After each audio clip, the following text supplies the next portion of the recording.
Está começando mais um episódio do podcast do Olhar de Cinema, Festival Internacional de Curitiba.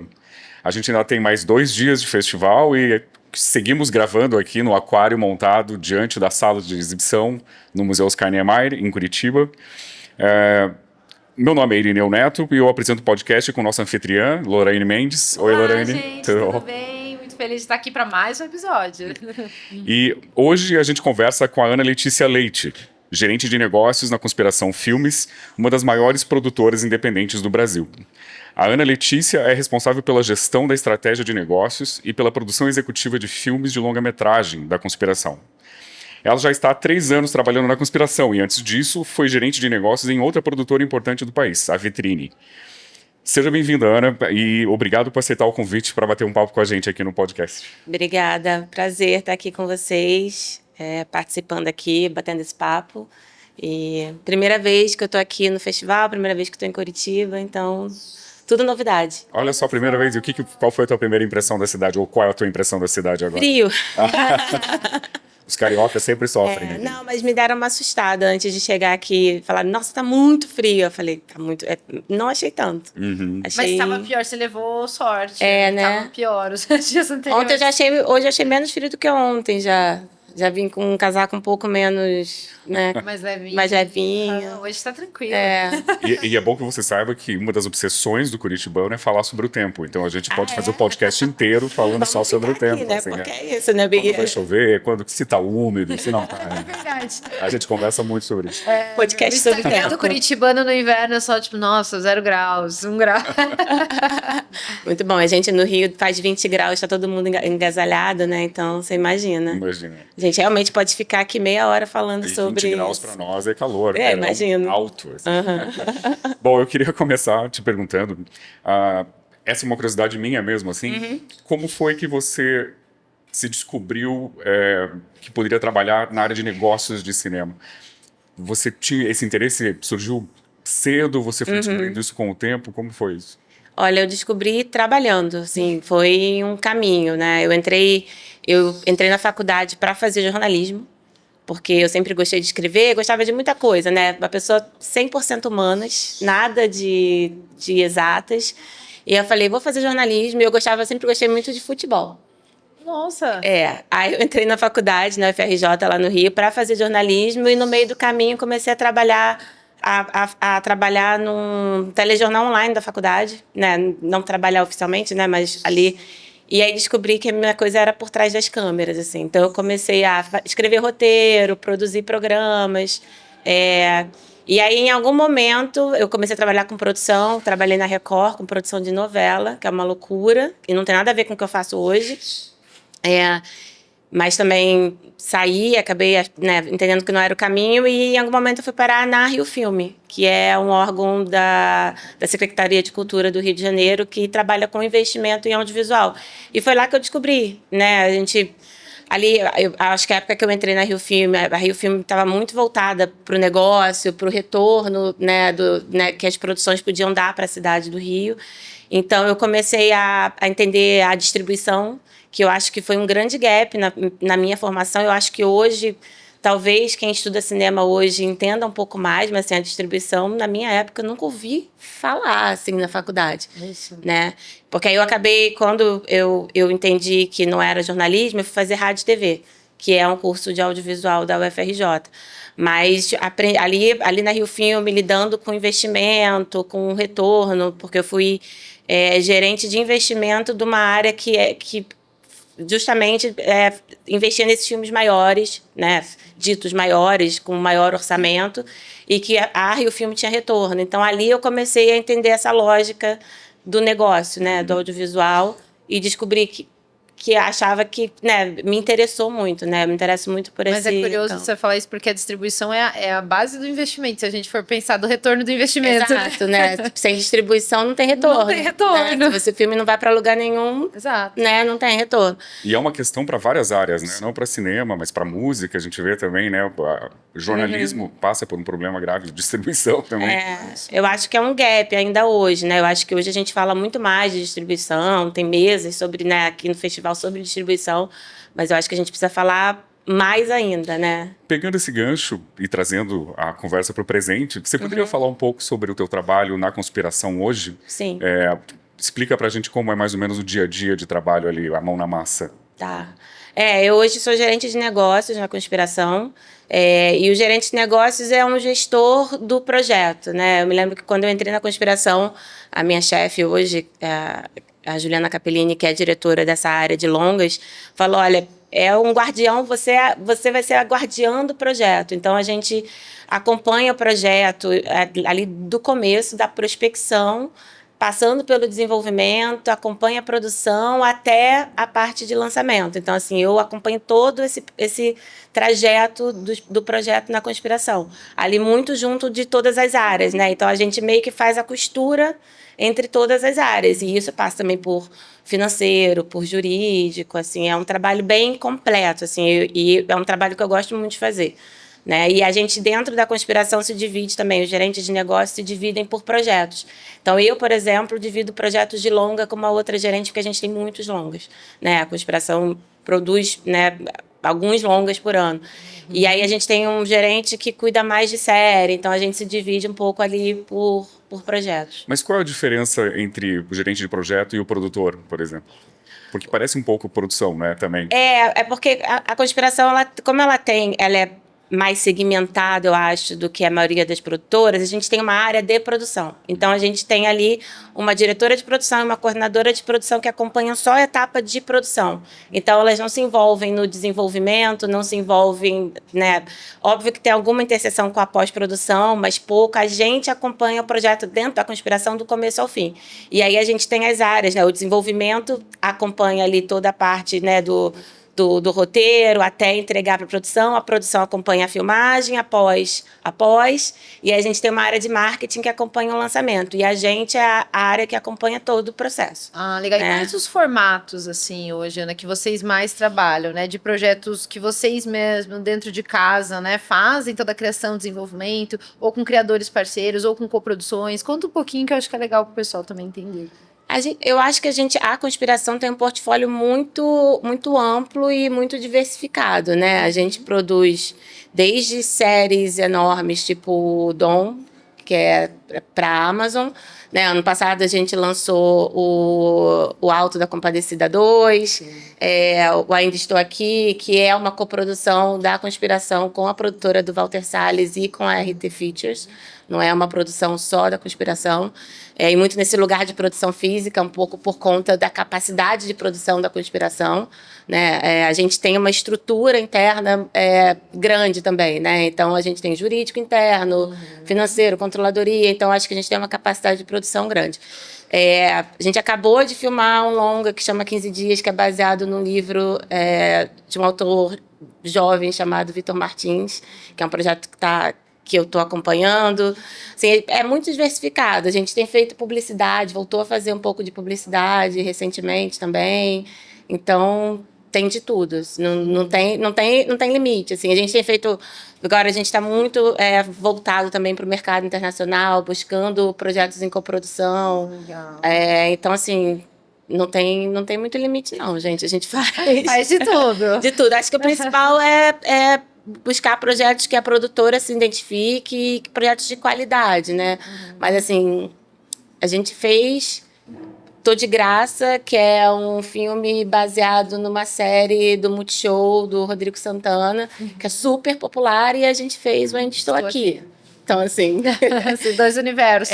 Realmente de tudo, e, assim, entendendo que tudo tem o seu valor também, né? E tudo tem o seu público. Nesse contexto, você como gerente de produção, você tem como escolher os projetos que você embarca, ou às vezes é uma questão logística e vocês...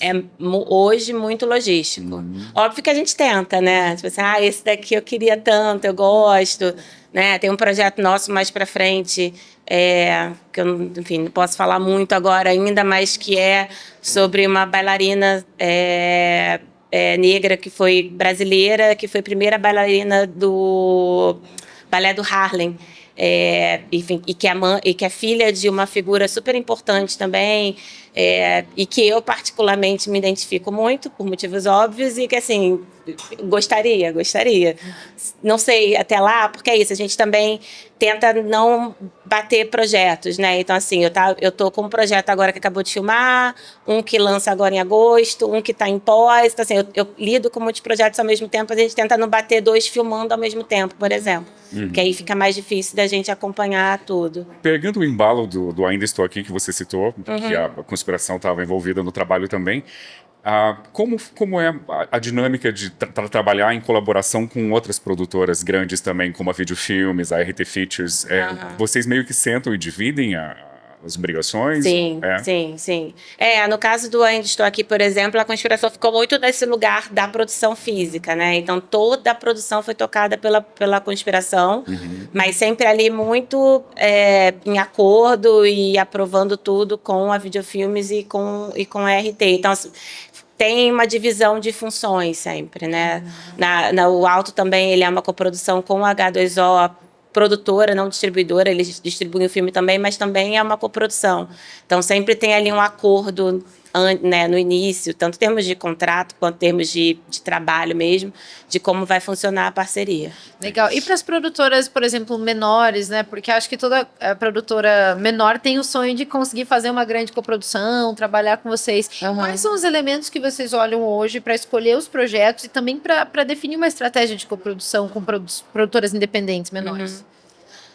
Olha, eu acho que assim, é muito de receber o projeto e a gente achar que tem alguma coisa ali, que tem um público, que é um projeto, né, e um projeto que eu acho que a gente tem a capacidade de tocar, porque eu acho que a gente também não quer ficar com projetos que não tem a ver e que a gente não vai conseguir dar a atenção, né, necessária. Já aconteceu da gente alguns projetos, inclusive projetos que a gente, né, às vezes participa de rodadas de negócios e que inicialmente a gente pode estar, por exemplo, só no desenvolvimento, a gente pode estar dando ali uma força na captação, porque eu acho que a conspiração tem, né, essa força para captar. Tem essa estrutura interna que eu acho que serve também para as produtoras, né, que estão começando. Eu acho que tudo depende da gente ver alguma coisa, né, especial no projeto. Assim. Eu acho que tem um olhar para projetos também fora do eixo Rio-São Paulo. Acho que é uma coisa que, né, a gente tem olhado, né, de tentar fazer parcerias com produtoras de fora do eixo Rio-São Paulo. Legal. Mas é realmente achar alguma coisa que brilhe os olhos, sabe, nos projetos. O que para você brilha os olhos? Eu acho que boas histórias, bons personagens. Eu acho que a gente, né, diversidade eu acho que é muito importante, né? A gente agora acabou de tá passando uma excursão de crianças aqui, gente. Exatamente. É isso. Mas dá para ouvir aí? Dá. Animados. Você quer um... Obrigada. Eu vi que você está transpirando. Mas a gente acabou de filmar esse projeto, por exemplo, 15 Dias, que é um romance LGBT, que, assim, eu amo. Assim, o livro é lindo. E eu tenho a impressão, por exemplo, desse projeto, que a gente está fazendo uma coisa muito diferente de tudo que a conspiração já fez e de coisas que a gente tem visto, assim, sabe? Porque é um filme LGBT, jovem, que ao mesmo tempo é pop, então eu tenho muitas expectativas, assim, né? Mas a gente faz muita coisa diferente. A gente tem um infantil para o início do ano que vem também, né, que também é muito diferente do que a gente tem feito, assim, a gente tem um DPA que estreia, que deve lançar no final do ano, é muito, muito diverso mesmo. Você comentou que os projetos, enfim, eles podem chamar atenção por vários motivos. Sim. Mas eu fiquei curioso para saber, talvez não, eu sei que o detalhe da coisa é mais complicado de elaborar, mas quando vocês assumem, por exemplo, uma série para streaming versus um filme grande de cinema, um filme importante de cinema, existe muita diferença no processo de trabalho? Você podia falar um pouquinho sobre isso? Muita diferença. Inclusive, como eu trabalho com longa, então eu posso te falar até mais de como funciona o processo de um longa com dinheiro público, por exemplo, do que de uma série que não sou eu que faço, né? Mas eu acho que tem uma diferença, né? O longa, quando a gente a gente produz um longa independente, a gente tem muito mais liberdade né, de decisão do que a gente tem numa série para um streaming, né, que a gente está ali fazendo um service. Óbvio que a gente sempre tenta, né, sendo conspiração, né, e tendo algum poder de barganha com os players, a gente sempre tenta que a nossa marca esteja nos projetos, né? Muitos desses projetos também são dirigidos por talentos ou muito próximos ou diretores da própria casa, né? Que são sócios da casa. Então, a gente sempre tenta que tenha a nossa marca, a marca de qualidade da conspiração, né? Que eu acho que isso é muito importante. Mas a gente tem mais liberdade quando o projeto é nosso, né? Então, a gente gosta. Mas é isso, assim, às vezes a gente pega um roteiro e a gente não sabe, né? Principalmente no caso dos longas, né? Se vai ser um projeto independente ou se vai ser um original. A gente agora está com um projeto também que chama No Jardim do Ogro, que foi anunciado agora em Cannes, que é com a Alice Braga, que vai ser um original com a Globo. Então, a gente tem uma relação muito boa também com eles e a gente vai tentar fazer com que o projeto, né, esteja de acordo com o nosso padrão de qualidade, com as nossas, né, convicções do projeto. Mas é diferente de fazer um longa que a gente toque 100%, né? Pela explicação que você deu, dá a entender que, me parece lógico, que cada projeto tem uma razão diferente, né? Claro. Então, assim, vocês podem fazer um por questões comerciais, um por questões artísticas, Sim. outro por questões sociais, enfim, sei lá. Exato. Hoje, a conspiração, você saberia dizer quantos projetos estão em andamento, assim, simultaneamente? São dezenas, são centenas? Eu diria dezenas. Mas eu não sei te dar um número exato, porque é isso, assim, a gente tem projetos, porque como a gente tem áreas dentro da empresa, tem projetos que eu não tenho visibilidade de que estão no desenvolvimento, muito no início do desenvolvimento. Porque a gente como negócio, no geral, acompanha, né? Mas tem alguns projetos que estão ali muito, muito, muito no começo, que estão ainda em negociação, então que a gente acaba tendo visibilidade um pouquinho depois, né? Quando a gente já tem algum material, então, mas dezenas com certeza. Esse é um ponto que eu queria puxar do desenvolvimento. Até ontem a gente estava numa mesa de debate, né, falando sobre isso, e eu queria entender como que vocês trabalham hoje o desenvolvimento para conseguir ter uma assertividade maior no projeto, né? Então, que etapas vocês usam? Se vocês investem também, como que é o processo de vocês? Sim. A gente tem um departamento de desenvolvimento, né? Então, eu acho que é uma preocupação da produtora que o projeto só chegue para filmar quando a gente tiver 100% de certeza de que aquele projeto está pronto para filmagem. Então, a gente vai levar o tempo que precisar levar no desenvolvimento, né? Óbvio que tem fatores, né? A gente, ano passado, filmou o Velhos Bandidos. Ano passado, aquela que já não sabe nem que ano tá. A gente filmou o Velhos Bandidos, que é um projeto com a Fernanda Montenegro. Então, assim, envolvia várias questões. A gente queria filmar logo. Então, assim, a gente acaba tendo uma medida entre, né, a vontade de filmar logo, Sim, né? E também ter um projeto que, né, tenha um bom roteiro. Então, é um trabalho muito ali conjunto, né, dessa área executiva com o nosso departamento de desenvolvimento. E às vezes acontece da gente, no meio do caminho, ter que mudar. A gente estava falando esses dias, né? A gente tem o 15 Dias também, que é um projeto que está muito na minha cabeça, porque a gente acabou de filmar. Recente. A gente começou achando que era uma série. Né? Porque ele se passa em 15 dias, mais ou menos, né? Então a gente, assim, é uma série de 15 episódios. E depois a gente entendeu, não, é um longa independente para o cinema. Que, inclusive, a distribuição é da Vitrine Manequim. Porque é isso, faz sentido que seja essa distribuidora. E que a gente passou por um processo. A gente teve ali, na escaleta, a gente teve alguns autores que vieram trabalhar com a gente. Depois, no roteiro, acabou que a gente teve trocas de roteiristas no meio do caminho para achar o melhor tratamento de roteiro, né? Então, acho que tem essa preocupação, principalmente quando a gente está falando de um roteiro que é adaptado de um livro. Porque a gente precisa fazer juiz ao livro e, ao mesmo tempo, acho que tem, né, o livro não está pronto para filmar, né? E que as pessoas, às vezes, não entendem muito isso, mas eu acho que tem todas essas preocupações, né? A gente pesa muito pela qualidade do que a gente faz. Então, eu acho que se precisar de levar 1 ano, 2 anos no desenvolvimento... Qual que é a média hoje dos projetos? Depende muito, né? Porque eu acho que depende do, né, se é uma série, se é um filme, se a gente, né, quer filmar logo, se a gente tem um player que quer filmar logo, porque também tem isso, né? Às vezes é um projeto que tem um player né, que acha que a gente tem que filmar. E aí, óbvio que a gente entra numa negociação ali, mas depende muito, assim. Eu diria que 1 ano, 2, às vezes... Semanas atrás, o Robert De Niro deu uma entrevista porque ele estreou uma série, se eu não me engano, para a Netflix. E aí perguntaram para ele qual foi a experiência dele de filmar uma série. Ele disse, cara, foi como fazer 3 filmes seguidos um do outro, assim. Pelo tamanho da produção, o número de episódios e tal. Esse comentário dele faz sentido para você também? O trabalho Faz. Não, eu vejo, porque é isso, né? Eu hoje trabalho com filme, até porque o meu histórico vem disso, né? Eu trabalhei na Rio Filme com filme, eu trabalhei na Vitrine, que é uma distribuidora de filme, então eu cheguei na Conspiração para trabalhar com filme. Mas eu vejo meus colegas que trabalham com série ali enlouquecidos, muito mais tempo, né? No tempo que eles fazem uma série, eu faço 2, 3 filmes. Olha só. Né?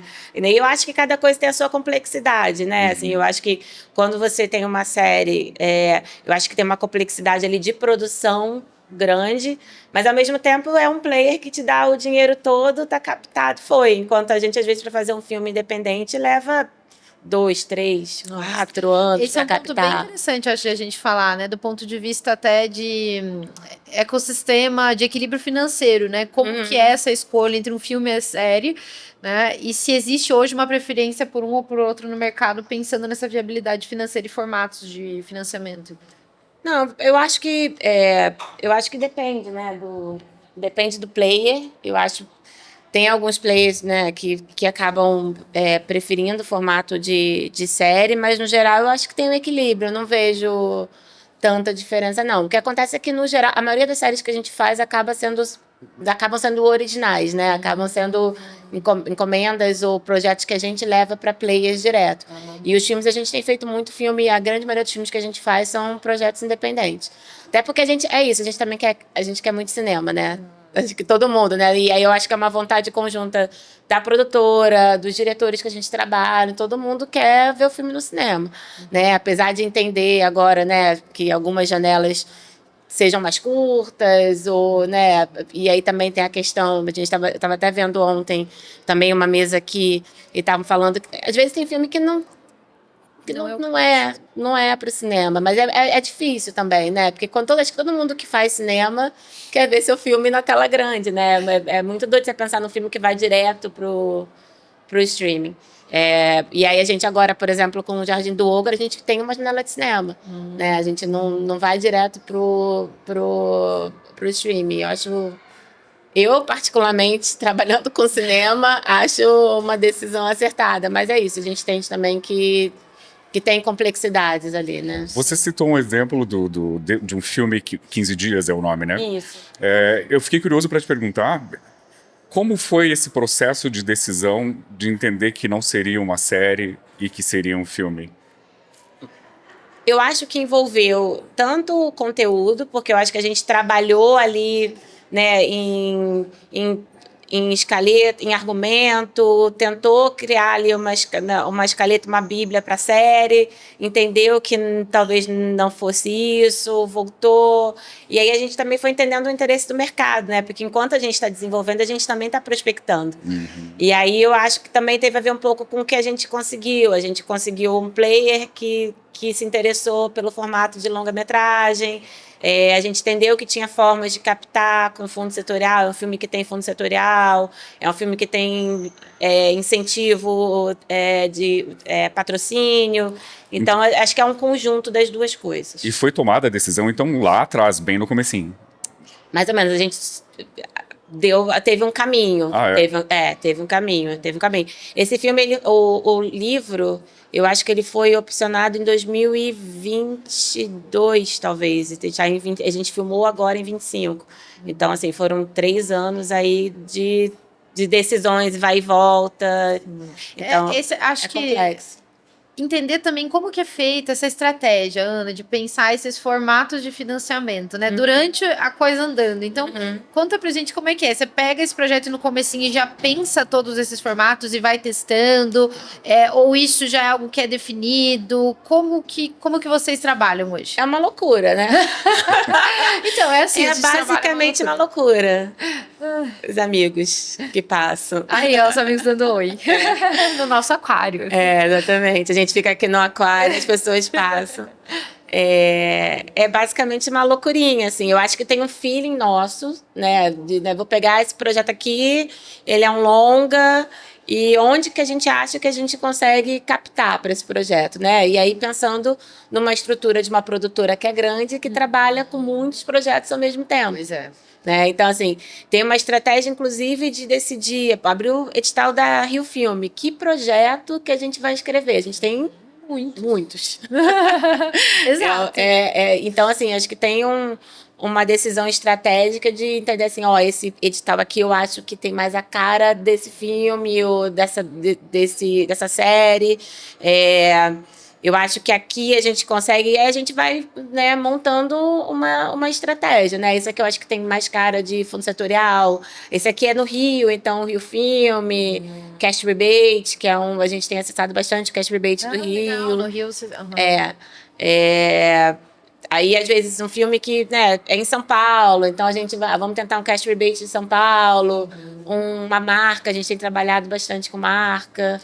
Então, assim, uma marca que tem a ver com esse projeto ou com aquele. E aí, dependendo, a gente tem um departamento comercial que faz essa análise também, né? Como que essas marcas podem entrar e em que projetos faz mais sentido, né? Então, tem toda uma estratégia. E, às vezes, a gente volta atrás também, né? Eu acho que a gente consegue aqui e não conseguimos. Então, assim, não E essas marcas, isso. geralmente, via lei de incentivo também? Também. Mais até, né? A gente tem trabalhado com algumas e em editais de marcas também, né? No Nubank, por exemplo, a gente tem alguns projetos que abriu um edital do Nubank, a gente escreveu os projetos e foram selecionados. E aí, incentivo via artigo 1º A. Então, depende. Assim, às vezes a gente acha que, isso aqui tem muito a cara dessa marca ou tem muita cara desse patrocinador. Eles falam, não, obrigada. Acontece. Não é difícil, não. Então, eu acho que tem muito um olhar nosso, né, de entender essas fontes de captação e onde encaixar cada projeto. Sim. Mas uma experimentação também, né, de onde que cabe cada. Você falou do trabalho de prospecção no início de um projeto, ao longo de um projeto. Eu fiquei curioso para te perguntar também se existe algo parecido com relação ao público. Então, por exemplo, vocês estão preocupados com filmes que falem com públicos estrangeiros também? Às vezes vocês falam, não, esse aqui é um filme ou uma série ou um produto que a gente vai voltar só para o Brasil mesmo. Às vezes você tem que abrir o radar assim e pensar grande e ir para fora? Sim, eu acho que é um trabalho muito conjunto também nosso com a distribuidora, né? No caso dos filmes nos longas, porque eu acho que a distribuidora também tem esse olhar do público, né? E de onde está esse público. Mas a gente, do começo, né? Acho que uma grande preocupação é onde está esse público, né? E em alguns projetos a gente acha, esse aqui tem potencial para fora, então vamos buscar uma coprodução ou a gente vai filmar fora. Então, acho que dependendo do projeto, assim, eu tenho alguns projetos que eu não posso citar nomes, porque não Não pode usar spoilers. não posso ter spoiler. Mas acontece, com certeza, é um olhar que a gente tem sempre. Mas assim, muito junto também com as distribuidoras e com os players que estão envolvidos nos projetos. E eu imagino que existe o imponderável também, né? Por exemplo, Ainda Estou Aqui, por mais que vocês imaginassem que ele pudesse fazer sucesso e tal, onde ele chegou não era previsto, né? Não era previsto. Acho que ninguém imaginava. Talvez o Walter. Talvez o Walter. Não, assim, eu acho que a gente... De cara, sabia que era um projeto potente, né? Todo mundo, quando leu o roteiro, falou, cara, é um projeto que a gente quer estar, independente de ser uma coprodução, enfim. Mas acho que ninguém imaginava. Ninguém Isso imaginava. é legal de pensar também, essa seleção e leitura de roteiro. Como que é a decisão? É conjunta? Como que vocês fazem para avaliar todos esses projetos ao mesmo tempo, que são muitos, e realmente fazer essa escolha? Eu acho que tem um trabalho que é de entrada do nosso departamento de desenvolvimento, porque, no geral, os projetos chegam. A gente recebe também, tá? Porque tem coisas que, às vezes, por conta da nossa relação com o mercado, vai chegando. né? Alguém aqui me fala, eu tenho um projeto, vou te mandar. E aí, geralmente, eu peço para mandar para a gente ir para o nosso desenvolvimento, porque a gente sempre, né, troca muito com eles nesse lugar. E também de pensando tendências do mercado, o que a gente vê que os players estão querendo. Acho que isso também porque eu acho que a conspiração acaba tendo muito acesso a esses players, que até para produtoras menores, às vezes né, produtoras ditas menores, né, que estão começando, é mais difícil. Então, eu acho que a gente tem um pouco desse olhar, tipo, né, a gente sabe que player tal está procurando tal tipo de projeto. Então, a gente olha também um pouco, né, óbvio que a primeiro olhar é para a qualidade dos projetos e achar alguma coisa que brilhe o olho, mas também em que o mercado está buscando, né? Mas é sempre uma decisão conjunta, nunca é tomada por uma pessoa só. Legal. Né? A gente tem um departamento de desenvolvimento, e aí, geralmente, como a gente toca a área de longa, quando tem alguma coisa que elas achem que a gente acha que vai achar legal, mandam pra gente, a gente conversa, entende. E entende também a capacidade da gente de tocar projeto, né? Porque é isso, a gente tem muito projeto na casa. Então, às vezes, tem época que não dá para ter mais um. Né? Então, às vezes tem umas épocas que a gente tem que dar uma segurada também, porque senão... E é isso, a gente quer também tratar todos os projetos da forma que eles merecem ser tratados, né? Independente de ser um projeto enorme de um diretor sócio da casa ou um projeto de um talento novo que a gente, né, gostaria de apostar. Então, tem uma hora que também tem uma responsabilidade ali com os projetos, falar, talvez nesse momento a gente não consiga abraçar, por mais que esse projeto seja legal, vai ficar parado aqui, e não é isso que a gente quer também. São quantas produções por ano, mais ou menos? Olha, ano passado... A Ana passou 5, mal agora. 6... Depende, a gente filmou um longa agora, a gente tem mais uns 3 longas pro segundo semestre. É bastante coisa. 4, a gente filmou uma série, tem mais um... Cara, é muita coisa. Sim, gira de 6 para mais. De mais, 10. 10, mais ou menos. Eu não tenho o número certo não, tá, gente? Posso estar dando, mas assim, é bastante coisa. Não é menos do que isso. Sim, legal. É bastante coisa. Você comentou do filme da bailarina, que era um projeto que você gostaria de se envolver e tal. Sim. E eu fiquei me perguntando, qual dos filmes dos projetos em que você já trabalhou, você tem algum querido, assim, que te marcou por questões pessoais? Aqui. Melhor não falar Não, às vezes pode ser por questões, sei lá, pessoais mesmo, não profissionais. Esse da bailarina, eu acho que tem a questão, né, de ser uma mulher preta que foi buscar um reconhecimento fora e tem uma história super bonita enfim, e o papel da mãe dela também, a relação das duas, assim, é uma história que realmente eu me identifico muito, mas que é um projeto para frente, né, que a gente está em processo de desenvolvimento, captando ainda. Eu posso reformular a pergunta, então, para não te dar uma saia justa. Assim. Qual foi o filme mais surpreendente com que você trabalhou? Seja pela resposta do público ou pela trajetória do filme em si, que talvez ele tenha tido algo inesperado. Olha, é porque cada projeto tem uma coisa diferente, né? Assim, e são experiências diferentes também. Esse infantil, por exemplo, que a gente filmou ano passado, que saiu o cartaz semana passada, inclusive, chama O Diário de Pilar na Amazônia, que é baseado numa série de livros da Flávia Lins e Silva. Eu nunca tinha feito infantil. A Conspiração tem um histórico ali com DPA, né? E a gente já tinha filmado DPA também ano passado, mas para mim foi muito novo e uma experiência muito nova, filmar com criança, filmar na Amazônia. Nossa. E eu tive lá, porque meu trabalho não é no set, né? Meu trabalho é um trabalho mais executivo, então eu estou muito no escritório, mas eu faço muita questão também de acompanhar a filmagem, porque assim, não dá para ficar só atrás do computador, gente. E não tem brilho, como. você ir lá ver aquilo acontecendo. Né? Exato, assim. Então eu fui até lá, fiquei uns dias lá, então eu acompanhei o início início das filmagens. A gente teve filmagem em barco, assim, foi muito novo para mim, esse projeto, e eu acho que ele é muito rico também em termos... E eu gosto muito de distribuição, né? Trabalhei com distribuição e a gente agora está nesse momento, né? Está na pós. Então é um projeto que tem muito efeito também. A gente, sei lá, fez uma sessão para crianças, filhos de funcionário, né? Tem um mês mais ou menos, e é muito engraçado você ver a reação das crianças assistindo aquilo pela primeira vez. Então, assim, acho que tem todo uma coisa especial, né, de fazer um produto desse, e para mim muito novo, porque eu não tinha trabalhado em nenhum projeto desse tipo.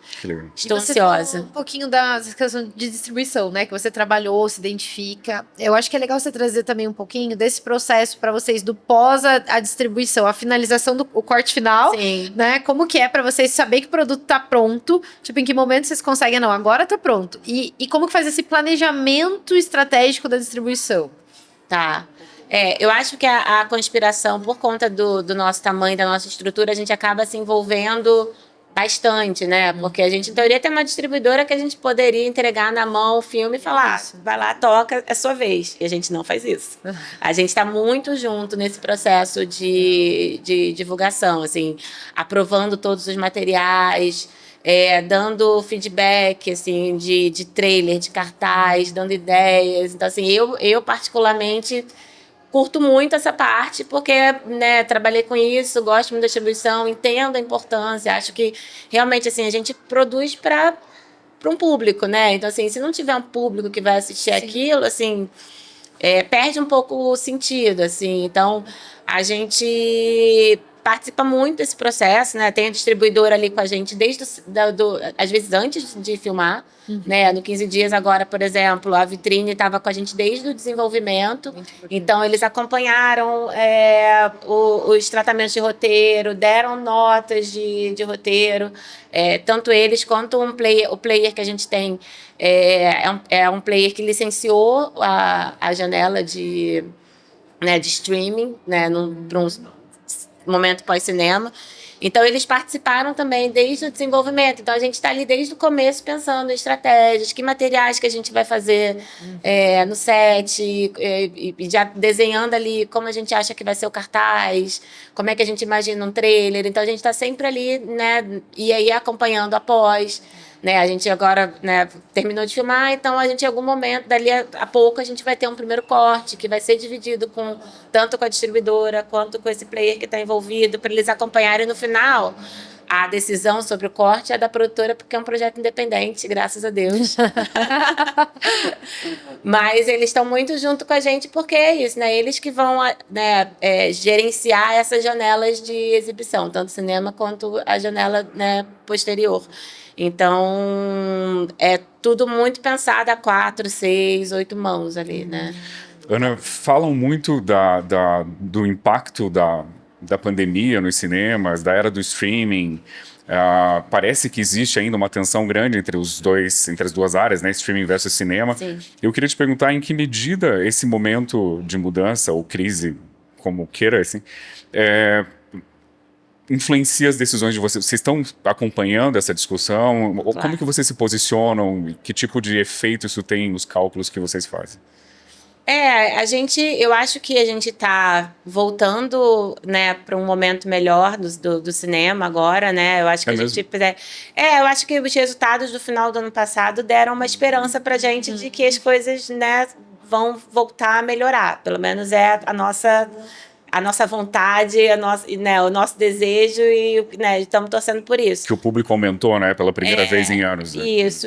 A gente teve ali um resultado muito bom com Ainda Estou Aqui, com o Alto da Compadecida. Logo depois a gente lançou Vitória também, que também é com a Fernanda Montenegro, e teve um resultado também bom, né, considerado o tamanho do filme, também acho que um pouco na onda ali do Ainda Estou Aqui. Você pode trazer alguns números? Eu acho que é legal, assim, para o público, para produtoras pequenas, que às vezes não sabem o que é um bom resultado, por exemplo.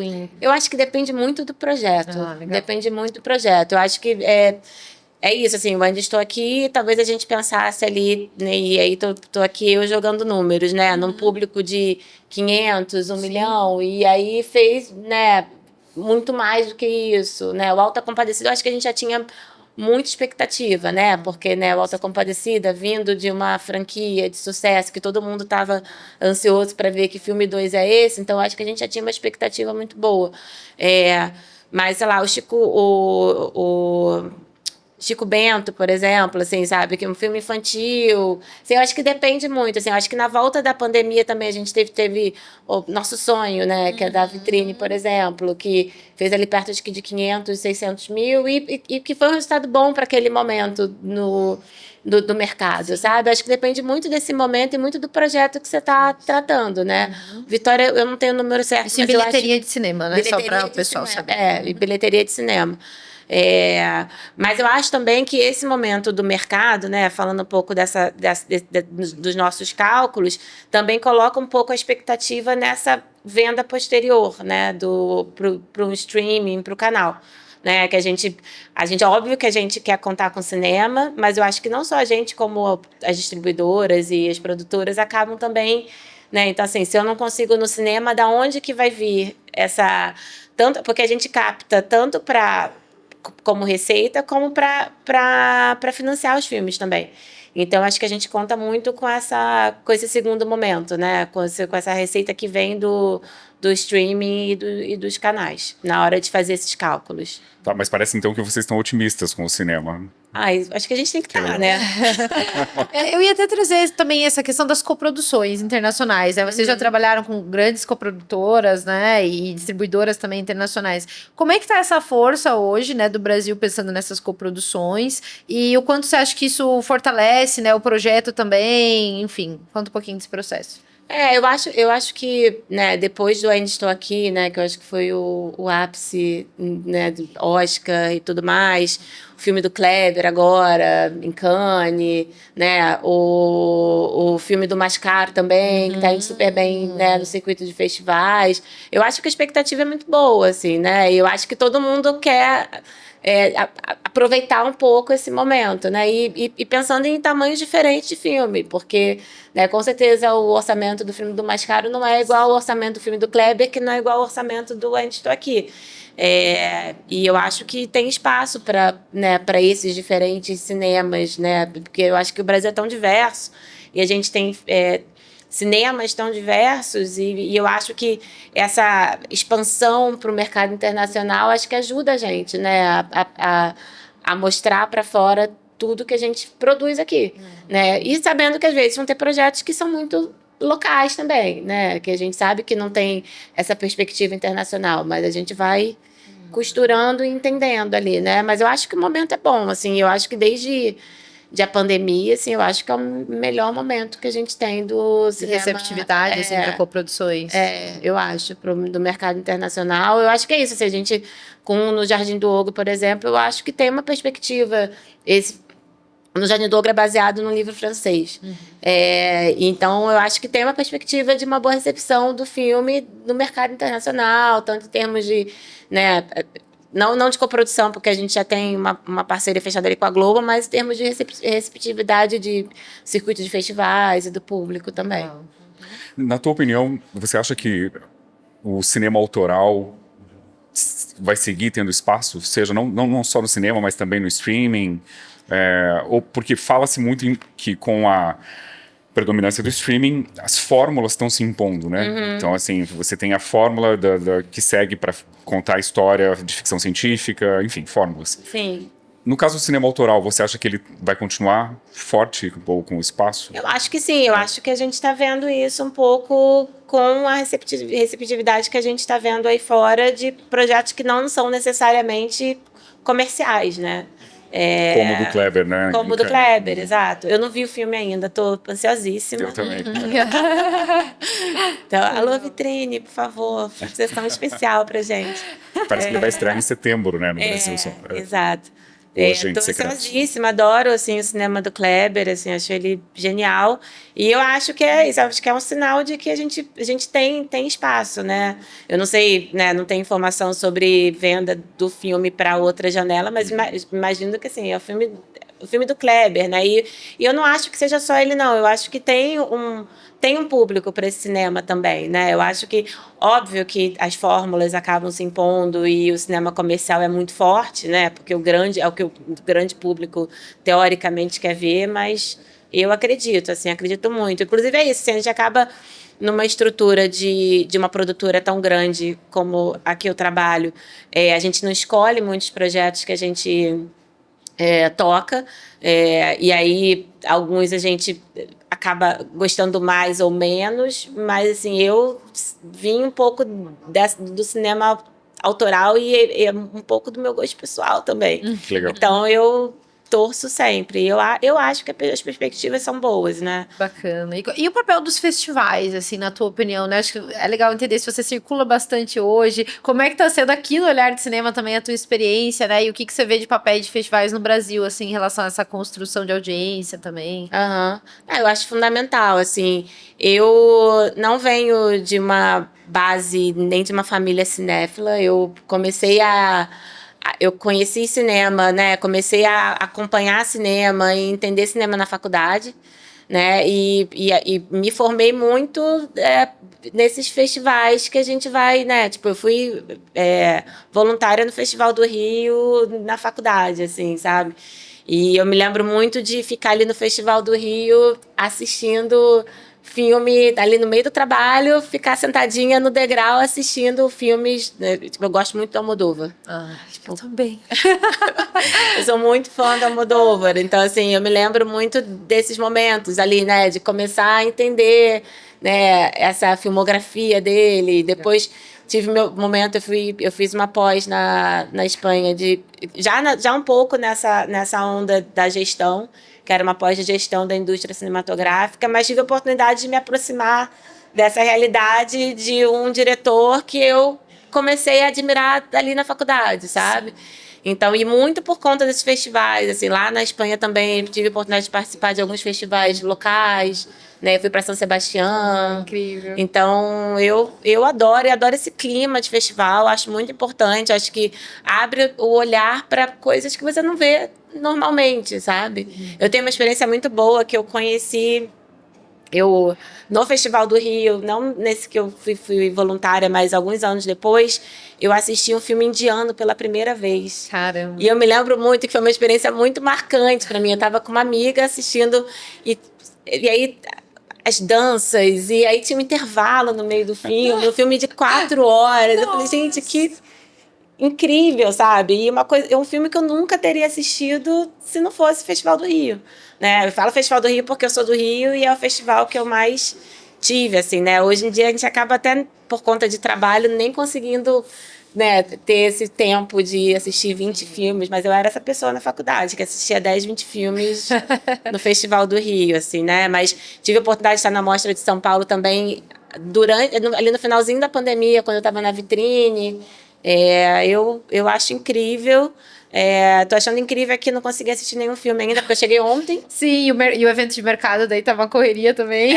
Pois cheguei ontem, aí, né, mesas e reuniões, acabou que eu não consegui, mas espero conseguir assistir alguma coisa. E quinta-feira tem a repescagem dos vencedores, aí você consegue assistir alguma Eu coisa. vou embora. Eu vou embora quarta. Não é fácil. Quanto mais a gente trabalha com cinema, tem menos tempo pra ver cinema.